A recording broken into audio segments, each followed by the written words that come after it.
Breaking news. Middle east లో పరిస్థితులు భారతీయుల్లో tension పెంచుతున్నాయి. యుద్ధం దెబ్బకు దేశంలో పెట్రోల్ డీజిల్ ధరలు పెరుగుతాయనే భయం ఎక్కువవుతోంది. ప్రపంచ చమురు సరఫరాకు జీవనాడి అయిన గల్ఫ్ దేశాల్లో నెలకొన్న పరిణామాలు క్రూడ్ ఆయిల్ సప్లైపై ఎఫెక్ట్ చూపిస్తున్నాయి. మరోవైపు ఆయిల్ రిఫైనరీలపై దాడులు, మరోవైపు హర్ముజ్ జలసంధిని మూసివేయడం ఆందోళనను మరింత పెంచుతోంది.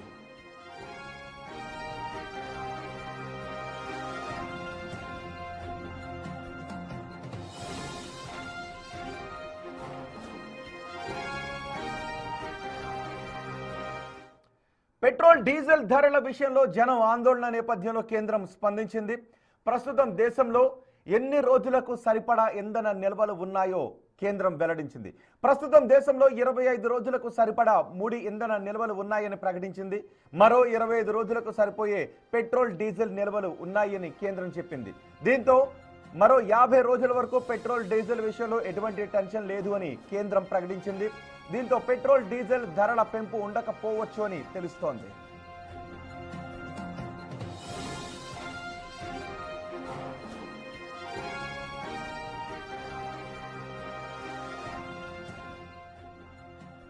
చమురు రవాణాకు హర్ముజ్ జలసంధి అత్యంత కీలకం. ఈ జలసంధి నుంచే ప్రపంచంలోని 20% చమురు రవాణా జరుగుతోంది. అమెరికా సహా అనేక ప్రపంచ దేశాలు ఈ జలసంధి నుంచే క్రూడ్ ఆయిల్ ని దిగుమతి చేసుకుంటున్నాయి. అలాంటి కీలకమైన జలసంధిని మూసివేసిన ఇరాన్ చమురు ట్యాంకర్లను పేల్చివేస్తామని వార్నింగ్ ఇచ్చింది. దీంతో ఈ రూట్లో ఇప్పుడు చమురు రవాణాకు తాత్కాలికంగా బ్రేక్ పడింది.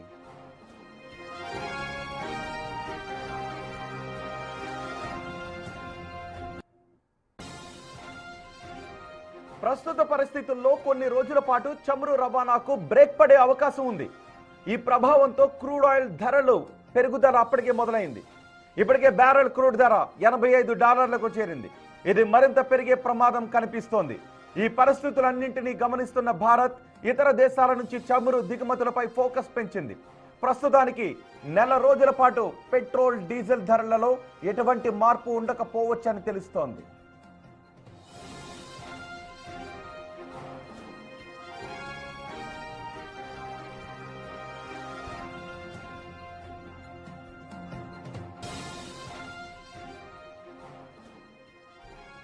మిడిల్ ఈస్ట్ లో పరిస్థితులు రోజు రోజుకు దిగజారుతూ ఉండడంతో భారతీయుల్లో టెన్షన్ పెంచుతూ ఉన్నాయి. యుద్ధం దెబ్బకు దేశంలో పెట్రోల్ డీజిల్ ధరలు పెరుగుతాయేమోననే భయం సామాన్యుల్లో కనిపిస్తోంది.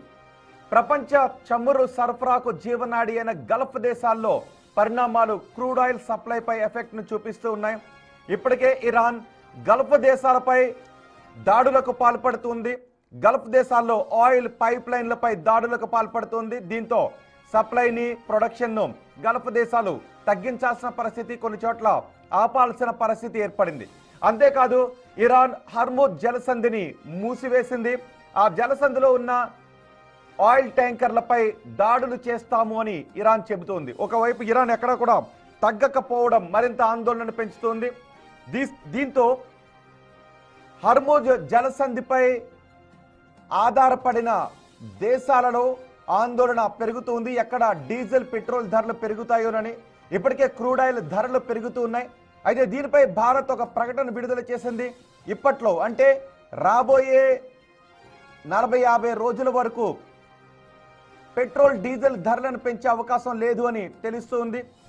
నెల రోజులకు సరిపడా క్రూడ్ ఆయిల్ మన దగ్గర నిలవ ఉంది. అలాగే మరో నెల రోజులకు సరిపడే పెట్రోల్ డీజిల్ నిల్వలు కూడా మన దగ్గర ఉన్నాయని కేంద్ర ప్రభుత్వం చెబుతోంది.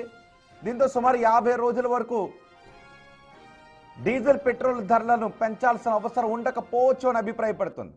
ఇప్పటికే అమెరికా అంటుంది బహుశా ఒక 4 వారాల్లో యుద్ధం ముగింపుకు వచ్చేసేయచ్చు అని. 4 వారాల తర్వాత అయినా పరిస్థితులు చక్కబడుతూ ఉన్నట్లయితే బహుశా మన దేశంలో పెట్రోల్ డీజిల్ పై ఎఫెక్ట్ పడే అవకాశం ఉండదు. ఇప్పటికే భారత్ ఇంకా ఎక్కడి నుంచి క్రూడ్ ఆయిల్ను దిగుమతి చేసుకోవాలి అనే విషయంపై కూడా దృష్టి సారించింది. సో ఇప్పటికే క్రూడ్ ఆయిల్ ధరలు పెరుగుతున్న నేపథ్యంలో భారతదేశంలో పెట్రోల్ డీజిల్ ధరలు పెరిగితే అది సాధారణ రవాణాపై ఎఫెక్ట్ పడుతుంది. దీంతో నిత్యావసర వస్తువుల ధరలు కూడా పెరిగిపోతాయనే భయం సామాన్యుల్లో వ్యక్తమవుతోంది. ఒకవైపు ఆయిల్ రిఫైనరీలపై దాడులు జరుగుతుంటే మరోవైపు హర్ముజ్ జలసంధిని మూసివేయడమే మరింత ఆందోళనలను పెంచుతోంది. ఎందుకంటే ప్రపంచ రవాణాలో హర్ముద్ జలసంధి నుంచి 20% రవాణా జరుగుతూ ఉంటుంది. ఈ నేపథ్యంలో భారతదేశంలో వ్యక్తమవుతున్న ఆందోళనల నేపథ్యంలో మన ప్రభుత్వం ఈ ప్రకటనను విడుదల చేసింది. ఇప్పట్లో పెట్రోల్ డీజిల్ ధరలు పెంచి సామాన్యుడిపై భారాన్ని మోపే అవకాశం లేదు అని అభిప్రాయపడుతుంది. మా ప్రతినిధి శివ ఉన్నారు ఢిల్లీ నుంచి పూర్తి సమాచారం అందించడానికి. శివ, మధ్యప్రాచ్యంలో పరిస్థితులపై ప్రపంచవ్యాప్తంగా ఆందోళన వ్యక్తమవుతోంది. మన దేశంలో కూడా మరీ ముఖ్యంగా ఫ్యూయల్ ధరల గురించి, క్రూడ్ ఆయిల్ ధరల గురించి ఆందోళన వ్యక్తమవుతుంది. ఇప్పుడు కేంద్ర ప్రకటనతో ఇప్పట్లో డీజిల్ ధరలు పెరిగే అవకాశం లేదు అనుకోవచ్చా? సామాన్యుడిపై భారం పడదు అనుకోవచ్చా? డెఫినెట్ గా మీరు చెప్పినట్లుగా హర్ముద్ జలసంధి ఇది ప్రపంచ ఇంధనానికి జీవనానికి కూడా చెప్తూ ఉంటారు. దానిలో భాగంగా ప్రజెంట్ అక్కడి నుంచి హర్ముద్ జలసంధి నుంచి ఈ ఇంధన రవాణా అనేది చమురు కానీ ఆయిల్ కి సంబంధించిన నౌకలు అక్కడి నుంచి రాకపోవడంతో కొంత ఇబ్బందికర వాతావరణం ఏర్పడే అవకాశం అయితే కనిపిస్తుంది. కానీ ప్రతి దేశం కూడా ఒక నెల రోజులకు సరిపడా స్టాక్ అయితే ముందు నుంచే ఉంచుకుంటుంది. అది ఎప్పుడైతే అయిపోతుందో ఆ నెల రోజుల ముందు నుంచే క్రూడ్ ఆయిల్స్ కానీ ఇతర ఆయిల్ బ్యారల్స్ దిగుమతి చేసుకునేందుకు ప్రయత్నాలు చేస్తుంటాయి. దానిలో భాగంగా అంటే ప్రజెంట్ ఒకవేళ హర్ముద్ జలసంధి నుంచి కనుక ఇప్పుడు కొనుగోలు చేయాల్సి వస్తే ఆయిల్ సేవను కొనుగోలు చేయవలసి వస్తే కనుక అక్కడ నుంచి భారత్ కు రావడానికి దాదాపు 25 రోజుల సమయం అయితే పడుతుంది. కానీ ఇప్పుడు అక్కడ వచ్చే అవకాశం లేదు కాబట్టి ఇతర దేశాల నుంచి అంటే ప్రపంచ దేశాలన్నింటికి కూడా హర్ముద్ జలసంధి నుంచే ఈ ఆయిల్ సరఫరా అనేది కూడా చమురు నిల్వలు అక్కడే ఎక్కువ ఉంటాయి కదా, క్రూడ్ ఆయిల్స్ అన్ని కూడా అక్కడి నుంచే రావాల్సి ఉంటుంది. కాబట్టి దాదాపు 20% వరకు కూడా అక్కడి నుంచే దిగుమతి చేసుకుంటూ ఉంటారు. రవాణా కూడా అక్కడి నుంచి ఎక్కువ జరుగుతూ ఉంటుంది. అదే రష్యా నుంచి చేసుకోవాలంటే దాదాపు 40 రోజుల సమయం అయితే పడుతుంది. కానీ ఇప్పుడు ప్రజెంట్ మనం చూసుకుంటే కనుక పెట్రోల్ అయితే 50 రోజుల వరకు ఉంది. సిఎన్జి కానీ గ్యాస్ కానీ దాదాపు ఒక 3 వారాల వరకు ఉంటుంది. డీజిల్ కూడా ఒక 25 రోజుల వరకు కూడా నిల్వ ఉంది. కాబట్టి ఇప్పట్లో ఎటువంటి రేట్ల పెరుగుదల ఉండదు అనేది ఒక భరోసా అయితే భారత ప్రభుత్వం భారతదేశ ప్రజలకు ఇచ్చింది. ఇక ప్రతిరోజు కూడా కేంద్ర పెట్రోలియం సహజ వాయువుల శాఖ మంత్రి హర్దీప్ సింగ్ పూరి ఇటు పెట్రోలియం శాఖ సంబంధించిన ఉన్నత శాఖ అధికారులతో సంప్రదింపులు జరుపుతున్నారు, వారితో చర్చలు జరుపుతున్నారు. నిల్వలు ఎంతవరకు ఉన్నాయి, ఎంతవరకు ఎన్ని రోజుల వరకు ఇవి ప్రజలకు సరఫరా చేయొచ్చు అనే అంశాలపై వారితో చర్చిస్తున్నారు. చర్చించిన తర్వాత భారత ప్రధాని నరేంద్ర మోడీ కానీ ఇటు కేంద్ర మంత్రులు గారు ఒక భరోసా అయితే ఇస్తున్నారు. ఇప్పట్లో ఎటువంటి పెరుగుదల ఉండదు, ఎవరు కూడా వినియోగదారులు భయపడాల్సిన అవసరం లేదు, వాహనదారులు కూడా ఎటువంటి ఇబ్బంది ఉండదు, వాహనదారులు కూడా అనేది ప్రధాని చెప్తున్నారు. మరోవైపు సిఎన్జికి సంబంధించి సిఎన్జి అనేది ఖతార్ నుంచి ఎక్కువగా సరఫరా అవుతుంటుంది. ప్రపంచవ్యాప్తంగా కూడా ఎక్కువగా ఖతార్లోనే సిఎన్జి నిల్వలు ఎక్కువ ఉంటాయి.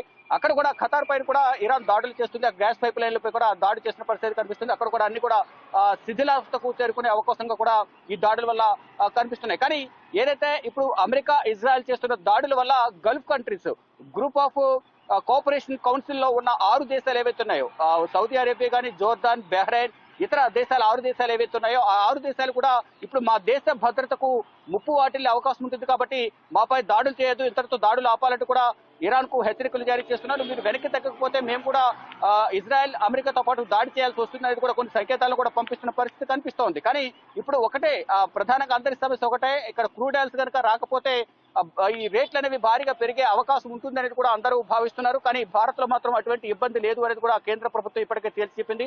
ప్రజలెవరు కూడా దీని గురించి ఆలోచించాల్సిన అవసరం లేదని చెప్పారు. అంటే మరో 3 నుంచి 5 వారాల పాటు యుద్ధం కొనసాగే అవకాశం ఉంటుంది అనేది కూడా అమెరికా అధ్యక్షుడు డొనాల్డ్ ట్రంప్ చెప్తూ ఉన్నారు. అంటే ఈ దాడికి సంబంధించి దాడులు ఆపండి, ఆపకపోతే మాత్రం మేము వెనకడుగు వేసేది లేదనేది కూడా ట్రంప్ చెప్పారు. కానీ ఇటు ఇరాన్ కూడా తమ సుప్రీంను కోల్పోయిన బాధలో ఉన్న ఇరాన్ ప్రతీకార దాడికి ప్రయత్నిస్తుంది. దానిలో భాగంగా ఇటు అమెరికాకు సంబంధించిన ఎంబసీలు ఏవైతే ఉన్నాయో ఈ పశ్చిమాసియా దేశాల్లో ఈ 6 దేశాలు గల్ఫ్ కంట్రీస్ లో ఉన్న 6 దేశాల్లో ఎంబసీ కార్యాలయాలు ఏవైతే ఉన్నాయో ఇటు కువైట్ లో కానీ, యుఏఈలో కానీ, ఇటు దుబాయ్ లో కానీ, ఇతర జోర్దాన్ లో కానీ, బహ్రెయిన్ లో కానీ ఈ దేశాలన్నింటిలో కూడా అమెరికా ఎంబసీలపై దాడులు చేస్తూ నష్టాన్ని మిగిల్చే విధంగా కూడా ఇటు ఇరాన్ ప్రయత్నిస్తుంది. మరోవైపు ఇజ్రాయెల్ ప్రధాని కార్యాలయంపై కూడా ప్రధాని నెతన్యాహు కార్యాలయంపై కూడా దాడి చేసింది. అది కూడా ధ్వంసమైంది అనేది కూడా ఇరాన్ చెబుతోంది. కానీ ఇజ్రాయెల్ మాత్రం ఎక్కడ కూడా ఎటువంటి అధికారిక ప్రకటన చేయలేదు. మరోవైపు అమెరికాకు సంబంధించిన రక్షణ రంగ వ్యవస్థపై కూడా ఎయిర్ బేస్ల పైన, రక్షణ రంగ వ్యవస్థ పైన, యుద్ధ ట్యాంకర్ల పైన కూడా దాడులు చేసినట్లుగా ఇరాన్ ప్రకటించుకుంటుంది. వారికి కూడా భారీగా ఆస్తి నష్టం జరిగింది అనేది కూడా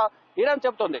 అయితే అక్కడ దాడులు ప్రతి దాడులతో ఆస్తి ప్రాణ నష్టాలు అయితే బాగా జరుగుతున్నాయి. మరోవైపు నిత్యావసర వస్తువు అయిన ఆయిల్ అలాగే సిఎన్జి దీనిపై కూడా ఎఫెక్ట్ పడే అవకాశం అయితే కనిపిస్తోంది. ఇటు ఈ హర్మోజ్ జలసంధి ఇప్పటికే మూసివేశాము. ఇటు ఇజ్రాయెల్ చేసిన దాడి వల్ల 11 నౌకలైతే హర్మోజ్ జలసంధిలో మునిగిపోయాయి ఇరాన్కి సంబంధించి. ఇటు ఇరాన్ కూడా దాడి చేస్తున్న నేపథ్యంలో ఇజ్రాయెల్ అమెరికాకు సంబంధించిన ఈ నౌకలు కూడా మునిగిపోయినట్టు కూడా తెలుస్తోంది. ఈ నేపథ్యంలో ఎవరు కూడా హర్మోజ్ జలసంధి వైపు ఎవరు రావద్దు, ఇప్పుడు యుద్ధం జరుగుతుంది కాబట్టి ఎవరైనా వస్తే మేము దాడి చేస్తామనేది ఇరాన్ హెచ్చరికలు జారీ చేస్తుంది. ఎక్కువ విస్తీర్ణంలో ఈ హర్మోజ్ జలసంధి అనేది ఎక్కువ భూభాగం అనేది ఈ ఇరాన్ కు అత్యంత సమీపంగా ఎక్కువ విస్తీర్ణంలో విస్తరించి ఉంది. ఎక్కువ భూభాగం అనేది ఈ జలసంధి అనేది విస్తరించి ఉంది. దానిలో భాగంగానే అక్కడి నుంచి దాడులు చేయడానికి ఇరాన్ కు ఈజీ అవుతోంది. కానీ ఇప్పుడు ప్రజెంట్ చూసుకుంటే కనుక ఈ రవాణాకు సంబంధించి ఇబ్బందులు ఏర్పడే అవకాశం ఉంటుంది కాబట్టి ఇప్పట్లో అక్కడి నుంచి నౌకలు వచ్చే అవకాశం లేదు, ఎక్కడికక్కడ స్టక్ అయిపోయి ఉన్నాయి. ఈ నేపథ్యంలోనే ప్రపంచ దేశాలని కూడా ఈ క్రూడ్ ఆయిల్ ధరలు పెరిగే అవకాశం ఉందని ప్రధానంగా భావిస్తున్నాయి. ఇక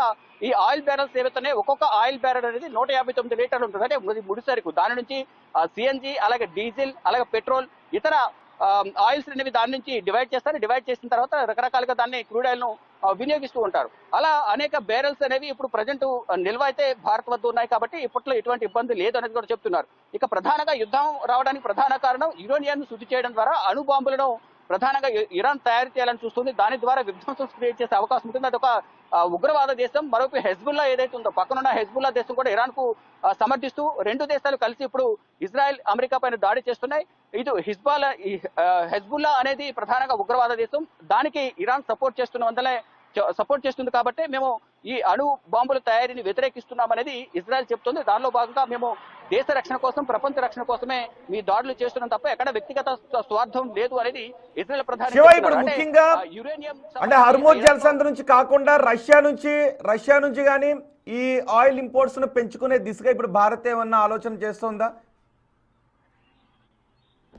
అంటే కేవలం ఇప్పుడు కేవలం ఒక ఇరాన్ నుంచే కాకుండా రష్యా నుంచి కూడా ప్రధానంగా భారత్ ఎప్పటి నుంచో ఈ ఆయిల్స్ అనేవి కొనుగోలు చేస్తుంది. దానిలో భాగంగానే ఇటు ట్రంప్ కూడా మొదట్లో ఈ రష్యా నుంచి ఈ ఆయిల్ కొనుగోలు నిలిపివేయాలి, చమురు కొనుగోలు అన్ని కూడా నిలిపివేయాలని ఒక కండిషన్ పెట్టి కొనడం ఆపకపోతే ట్రంప్ టారిఫ్ విధిస్తామంటూ కూడా హెచ్చరికలు జారీ చేశారు. భారత్ కూడా ఎక్కడ దేశ ప్రయోజనం దృష్టిలో ఉంచుకుని ఎక్కడ కూడా వెనకడుగు వేయని నేపథ్యంలో మొదట 25% ఉన్న టారిఫ్ ను 50% పెంచారు. కేవలం ఒక ఆయిల్ కొనుగోలు చేస్తున్నారు రష్యా వద్ద అనే నెపంతోనే 25% టారిఫ్ విధించారు. అటు రష్యా దగ్గర కూడా ఎక్కువగా భారత్ కొనుగోలు చేసే అవకాశం ఉంది. కానీ అది కూడా ఆ జలసంధి నుంచి రష్యా నుంచి మనం ఆ సముద్ర మార్గం నుంచి రావాల్సి ఉంటుంది కాబట్టి దాదాపు రష్యా దగ్గర కొనుగోలు చేస్తే అక్కడి నుంచి భారత్ కు చేరుకోవడానికి దాదాపు 40 రోజుల సమయం అనేది పడుతుంది. కానీ ఇరాన్ నుంచి 25 రోజుల్లోనే భారత భూభాగంలోకి ఈ చమురుకు సంబంధించిన నౌకలు ఏవైతే అవి చేరుకునే యుద్ధం గురించి మన దేశం వేస్తున్న అంచనా ఏంటి? ఇప్పటికే ట్రంప్ అంటూ ఉన్నాడు ఒక 4 వారాల పాటు కొనసాగే అవకాశం ఉందని.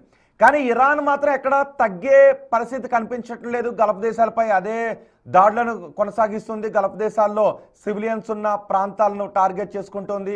అక్కడ ఆయిల్ పైప్ లైన్లను టార్గెట్ చేసుకుంటున్న పరిస్థితి కనిపిస్తుంది. అంతేకాదు ఖమేనీ రెండో కుమారుణ్ణి ఇప్పుడు మళ్ళీ సుప్రీంగా కూడా ఎన్నుకున్న నేపథ్యంలో పరిస్థితులు మళ్ళీ ఎలా ఉంటాయి? ఒక 3-4 వారాల్లో నిజంగా సర్దుమణిగే అవకాశం ఉంటుందా లేదా అన్నది కూడా క్వశ్చన్ మార్క్ కింద కనిపిస్తుంది. సో అక్కడ పరిస్థితులను భారత్ ఏ విధంగా సమీక్షిస్తోంది?